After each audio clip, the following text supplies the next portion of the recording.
বন্ধুরা আমরা এসেছি মহাকাল চৌরাহা, মহাকাল মন্দির থেকে জাস্ট 100 মিটার দূরে। সোমবার প্রচুর ভিড়, কারণ বাবার বার। কিন্তু এত সুন্দর দর্শন হয়েছে যেটা ভাবা যায় না, মাত্র 30 মিনিটের। দেখছেন এটাই হলো মঙ্গলনাথ মন্দির, আর এখানে যাদের মঙ্গল দোষ থাকে তারা কিন্তু। এই হচ্ছে আমার পিছনে যে মন্দিরটি দেখছেন, এটি হচ্ছে কালভৈরব মন্দির। বিশাল লাইন।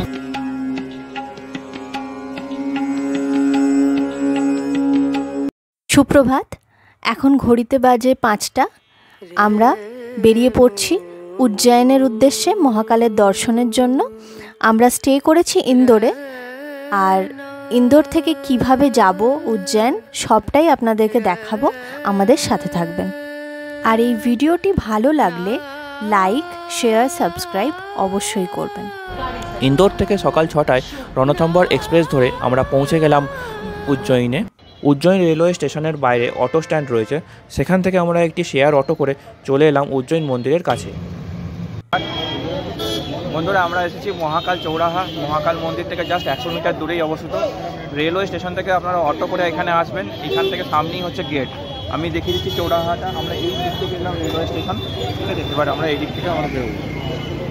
জয় মহাকাল মহারাজ কি জয়। 12 জ্যোতির্লিঙ্গের একটি অন্যতম এবং দক্ষিণমুখী জ্যোতির্লিঙ্গ হলো মহাকাল। আমার পিছনে রয়েছে মন্দিরের গেট, এই গেটটা দিয়ে আমরা ভিতরে ঢুকবো আর আপনাদেরকে সম্পূর্ণ তথ্য দেবো। ওইখানে এখন আপাতত আমাদের সাথে মোবাইল আর ছোট ব্যাগ নিয়ে যাওয়ার জন্য পারমিশন দিয়েছে, মানে সবাই নিয়ে যাচ্ছে আর কি। তো আমরাও নিয়ে যাচ্ছি সাথে, ফটো ভিডিও করতে পারবো আপনাদের জন্য। আমি একদম গেটের সামনে দাঁড়িয়ে আছি। এই অবধি আপনারা মানে লাস্ট গেটের সামনে অবধি আপনারা জুতো পরে আসতে পারবেন। এখানেও জুতোর দোকান রয়েছে রাখার জন্য, ফল প্রসাদেরও দোকান রয়েছে। এই দোকানগুলি থেকে আপনারা পুজো দেওয়ার জন্য সমস্ত সামগ্রী পেয়ে যাবেন। চিনি, এইসব মহাকালের ফটো এইসব রয়েছে, এর মধ্যে ফুল রয়েছে, ঠিক আছে? মহাকাল মন্দিরের গেট থেকে মহাকাল মন্দির অবধি পুরো রাস্তাটায় এরকমভাবে কার্পেট পাতা রয়েছে, লাল রঙের কার্পেট, যাতে দর্শনার্থীদের চলতে অসুবিধা না হয়। সামনে দেখতে পাচ্ছেন এখানে ভিআইপি টিকিটের ব্যবস্থা রয়েছে। যারা টিকিট কেটে দর্শন করতে চাইবেন স্পেশাল করে, তাদের জন্য এই ডান দিকে রয়েছে ব্যবস্থা।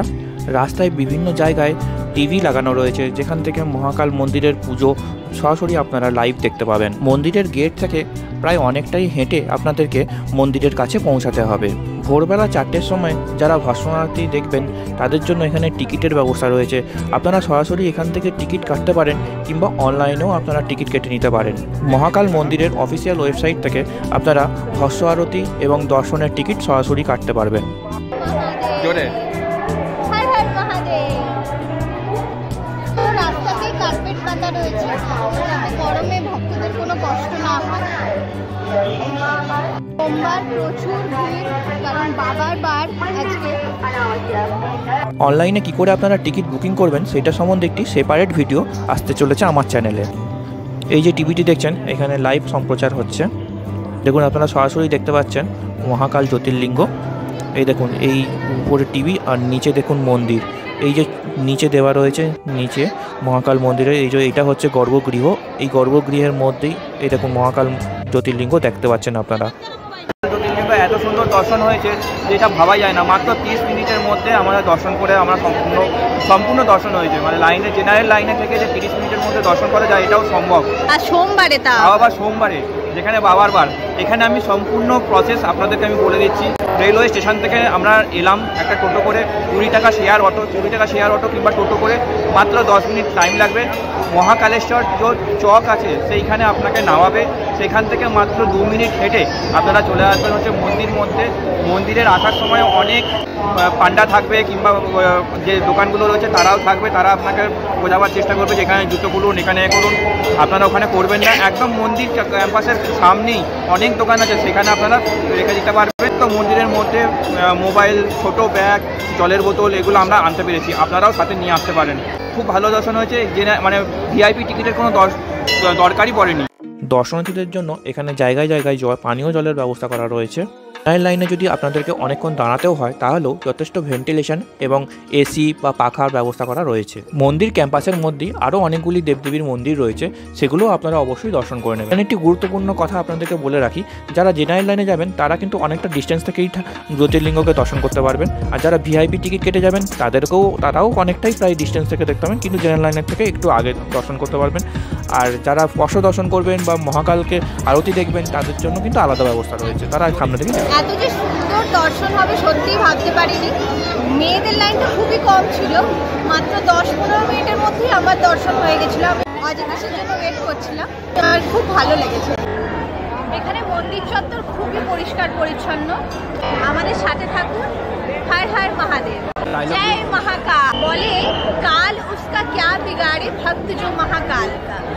আমরা মহাকাল জ্যোতির্লিঙ্গ দর্শন করার পরেই ভেতরে ক্যাম্পাসেতেই একটি ওমকারেশ্বর মন্দির জ্যোতির্লিঙ্গ করা আছে, সেটাও দর্শন করলাম। পাশে একটি গণেশ মূর্তিও ছিল, সেটাও দর্শন করলাম। এবং আরও অনেক ছোটোখাটো মন্দির ভেতরে ছিল, সেগুলোকেও আমরা দর্শন করার পর সোজা এক্সিট গেটের দিকে চলে এলাম। সেখানে আসার পথেই এখানে দেখতে পেলাম একটি কাউন্টার আছে, প্রসাদ কাউন্টার, যেখানে এখানকার প্রধান প্রসাদ হলো লাড্ডু প্রসাদ। সেই সব প্রসাদ আপনারা এখান থেকে কিনতে পারেন, বাড়ি নিয়ে যেতে পারেন। এখানে 400 টাকা কেজি দরে লাড্ডু পাওয়া যায়, 250, 500, 1 কেজির প্যাকেট আপনারা পেয়ে যাবেন। এর ঠিক অপোজিট দিকে একটি টিকিট কাউন্টার আছে, যেখান থেকে আপনারা দুপুরের প্রসাদ গ্রহণ করার জন্য টিকিট পেয়ে যাবেন এবং টিকিট 12টা থেকে দেওয়া শুরু হয়। আমরা মহাকাল মন্দিরের সামনে থেকে একটি অটো ভাড়া করলাম, পুরো উজ্জয়িনে যতগুলি মন্দির আছে সেগুলো ঘুরবো। আমরা এখন সন্দীপনী আশ্রমে এসেছি, উজ্জয়িনের সন্দীপনী আশ্রম। এটা সম্বন্ধে আমি মন্দিরটা ঘোরাই আর আপনাদেরকে বলতে থাকবো। চলুন আমার সাথে মন্দিরটা আপনারা ঘুরুন। উজ্জয়িন মহাকাল মন্দির থেকে মাত্র 5 কিলোমিটার দূরে অবস্থিত সন্দীপনী আশ্রম। এখানে শ্রীকৃষ্ণ, তার ভাই বলরাম এবং বন্ধু সুদামার সাথে এসেছিলেন শিক্ষা গ্রহণ করতে। এখানে ভগবান শ্রীকৃষ্ণ গুরু সন্দীপনীর কাছ থেকে 64 দিনে 64 বিদ্যা এবং 16 কলা শিখতে পেরেছিলেন। এবং এই আশ্রম থেকেই ভগবান শ্রীকৃষ্ণ শাস্ত্র, পুরাণ এবং গীতা সম্বন্ধে জ্ঞান অর্জন করেছিলেন, আর সেগুলি সমস্ত চিত্রের মাধ্যমে তুলে ধরা হয়েছে। এই মন্দিরের কোনো প্রবেশ মূল্য নেই, এখানে খুব একটা বেশি ভিড় হয় না, আপনারা যখন খুশি আসবেন দেখে নিতে পারেন। সামনে পার্কিংয়েরও স্পেস রয়েছে। বসন্ত পঞ্চমীর দিন এখানে কিন্তু খুব ভিড় হয়। অনেকে এই মন্দিরে পুজো দিয়ে থাকেন। ভিতরে একটি পার বাঁধানো পুকুর রয়েছে। এরপরে আমরা এসে গেলাম মঙ্গলনাথ মন্দিরে। মহর্ষি সন্দীপনী আশ্রম থেকে মাত্র 2 কিলোমিটার দূরে অবস্থিত মঙ্গলনাথ মন্দির ভারতবর্ষ তথা পৃথিবীর একমাত্র মঙ্গল গ্রহের মন্দির। পৃথিবীর একদম সেন্টার পয়েন্টে অবস্থিত এই মন্দির। টপিক অফ ক্যান্সার এই লাইনটি এখান দিয়ে পাস করে। কোনো কারোর মঙ্গল দোষ কাটানোর জন্য এই মন্দিরে পুজো দিলে মঙ্গল দোষ সমাপ্ত হয়। এই মন্দিরের একটি বিশেষত্ব হলো যে কোনো মহাদেব মন্দিরের সাথে আপনি নন্দীকে দেখতে পাবেন, কিন্তু এখানে একটি ভেড়কে দেখা যায়, অর্থাৎ বাংলায় যেটা ছাগল বলা হয়। এই হচ্ছে মঙ্গল গ্রহের বাহন। এই দোতলা মন্দিরের উপরের অংশে রয়েছে মঙ্গলনাথ দেবের মন্দির। এখানেও আপনারা ক্যামেরা, মোবাইল, জলের বোতল সঙ্গে নিয়ে আসতে পারবেন। এই হচ্ছে গর্ভগৃহ। দেখছেন, এটাই হলো মঙ্গলনাথ মন্দির। আর এখানেতে যাদের মঙ্গল দোষ থাকে তারা কিন্তু দোষ কাটাতে পারে। আমরা এখন সেকেন্ড ফ্লোরে দাঁড়িয়ে, আর ফার্স্ট ফ্লোরে কিন্তু ওই পুজোগুলো হচ্ছে। এখন আপনারা দেখছেন মঙ্গলনাথ দেবের বিগ্রহ। এখানে মঙ্গলনাথ রূপে শিবকেই পুজো করা হয়ে থাকে। এই ফার্স্ট ফ্লোরে মঙ্গল দোষ কাটানোর পুজো হয়ে থাকে। আপনারা দেখতে পাচ্ছেন প্রচুর মানুষ এখানে রয়েছে, তাদের পরিবারের সুখ শান্তির জন্য এখানে পুজো করে থাকেন।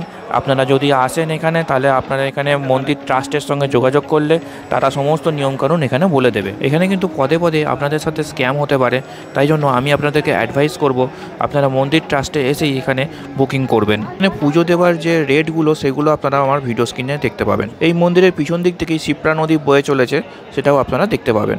অসাধারণ একটি ভিউ, এর পাশ দিয়ে রাস্তা। এরপরে আমাদের নেক্সট ডেস্টিনেশন কালভৈরব মন্দির। কথিত আছে কালভৈরব হলো মহাকাল উজ্জয়িন মন্দিরের রক্ষাকর্তা। তার দর্শন না হলে বা তার পারমিশন না নিলে মহাকাল দর্শন অসম্পূর্ণ থেকে যায়। অটো যেখান থেকে ছাড়বে সেখান থেকে অনেকটাই আপনাদেরকে হেঁটে যেতে হবে। রাস্তার দুপাশে প্রচুর দোকান রয়েছে, সেখান থেকে আপনারা ফুল, বেলপাতা, প্রসাদ নিতে পারবেন। এখানে প্রসাদ হিসাবে ভগবানকে মদের বোতল চড়ানো হয়ে থাকে। কালভৈরব মন্দির দর্শন করার জন্য আমাদের প্রায় 1 ঘন্টা এরকম লাইনে দাঁড়াতে হয়েছিল।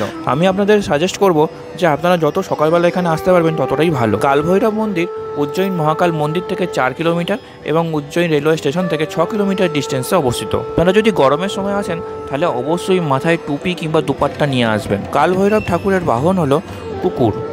এই হচ্ছে কালভৈরব মন্দিরের গর্ভগৃহ। এখানেও আপনারা ক্যামেরা, মোবাইল, জলের বোতল নিয়ে আসতে পারবেন। এইমাত্র আমরা কালভৈরব মন্দির দর্শন করে এলাম, কালভৈরব ঠাকুরকে। তো এই হচ্ছে আমার পিছনে যে মন্দিরটি দেখছেন, এটি হচ্ছে কালভৈরব মন্দির। বিশাল লাইন ছিল, যদিও এমন যে বেশি সংখ্যক মানুষ হচ্ছে সেরকমটা নয়। প্রায় 1 কিলোমিটার মতো আমরা হেঁটে তারপর এখানে আসতে হলো, মানে অটো যেখানে ছেড়েছে, যার যেখান থেকে ছাড়বে সেখান থেকে প্রায় 1 কিলোমিটার, মানে এদিক 10-12খানা প্রায় প্যাঁচ আছে, ওখানটাতেই আমরা হাঁটতে হাঁটতে এলাম প্রায় 1 কিলোমিটারের মতো। ঠিক আছে, রাস্তা মোটামুটি ঠিক আছে।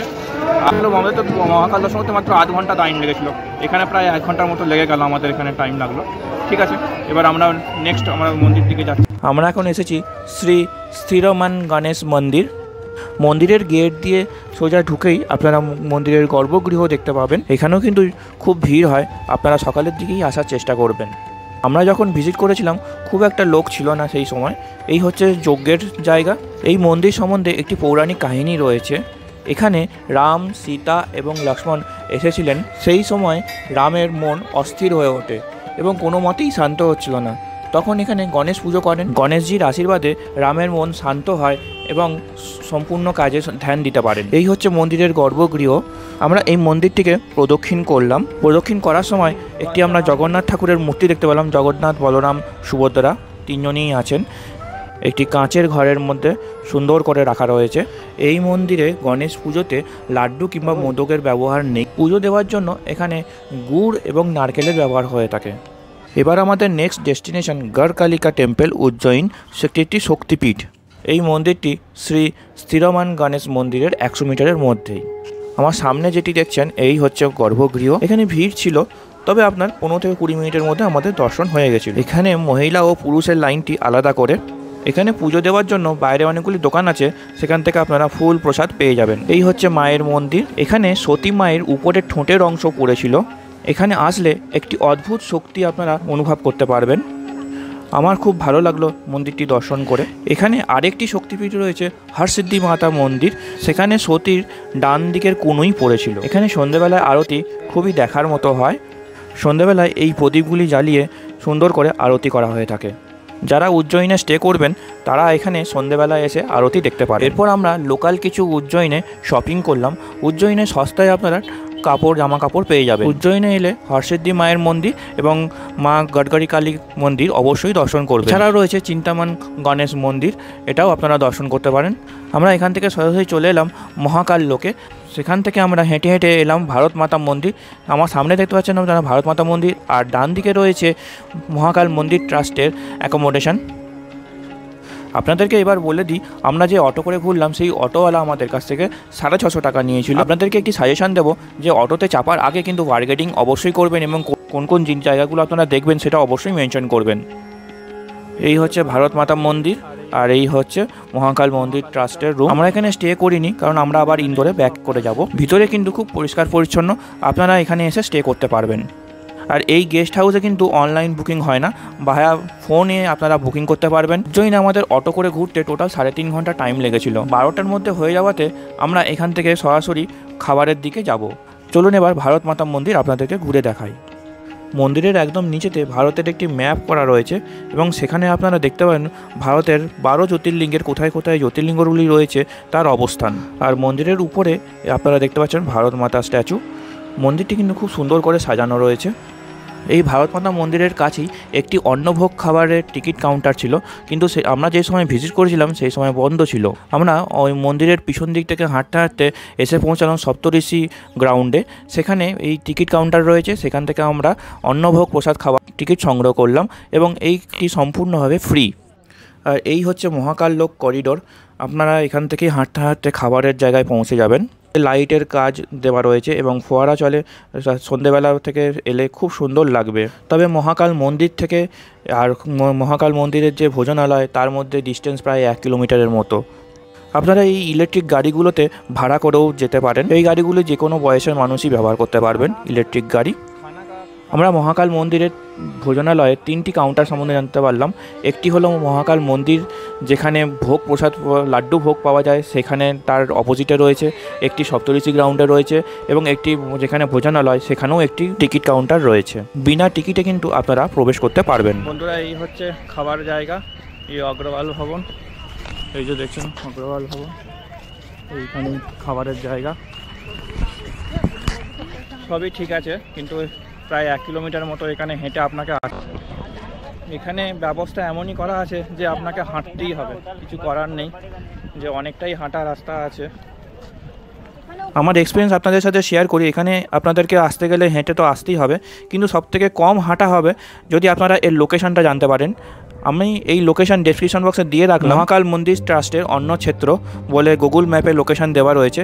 এখান থেকে আপনারা ফ্লাইওভার দিয়ে নিচে নামলেই আপনারা পেয়ে যাবেন। মহাকাল লোক থেকে কিংবা আপনারা স্টেশন থেকে ডাইরেক্ট অটো করে এখানে আসতে পারবেন। সেখান থেকে হয়তো আপনাকে 500 মিটার হেঁটে আসতে হবে। সিঁড়ি লাইন দিয়ে গিয়ে ওই যে ছেলেটা বেরিয়ে রয়েছে ওইখানটা দিয়ে আপনাদেরকে খাবারের জন্য যেতে হবে। উপরে ফ্লোরেও খাওয়ানো হয়, নিচের ফ্লোরেও খাওয়ানো হয়। খাওয়ানোর খুব সুব্যবস্থা। এই হচ্ছে সম্পূর্ণ ফ্রি ভোজনালয়। ভাত, রুটি, ডাল, সবজি, মিষ্টি ভাত দেওয়া রয়েছে, সাথে জলের বোতলও দেওয়া রয়েছে। মন্দিরের খাবার কিন্তু খুবই সুস্বাদু। এখানে ভোগ প্রসাদ ফ্রি হলেও আপনারা ইচ্ছা হলে ডোনেশন করতে পারবেন। খাবার খেয়ে আমরা বেরিয়ে এসেই ভোজনালয়ের একটু হেঁটে গেলে বাইরে থেকে অটো স্ট্যান্ড রয়েছে, সেখান থেকে আমরা একটি টোটো করে চলে এলাম রেলওয়ে স্টেশন। আশা করি আপনারা উজ্জয়ন কী করে ঘুরবেন এবং সবথেকে কম বাজেটের মধ্যে এবং কম সময়ের মধ্যে সেটা সম্পূর্ণ তথ্য দিয়ে সাহায্য করতে পারলাম। আপনাদের যদি কোনো এনকোয়ারি থাকে কমেন্ট সেকশনে আপনারা জানাতে পারবেন। ভিডিওটি ভালো লাগলে লাইক, শেয়ার, সাবস্ক্রাইব, কমেন্ট অবশ্যই করবেন। আপনারা উজ্জয়ন থেকে বাসেও আসতে পারেন। Non AC, AC bus service রয়েছে এবং ট্যাক্সি, ওলা, উবের ট্যাক্সি সার্ভিসও রয়েছে। আপনারা ডিসপ্লেতে দেখতে পাচ্ছেন এসি, নন এসি বাস এবং ট্যাক্সির কীরকম ভাড়া পড়তে পারে সেই সম্বন্ধে একটি ছোট্ট করে আইডিয়া।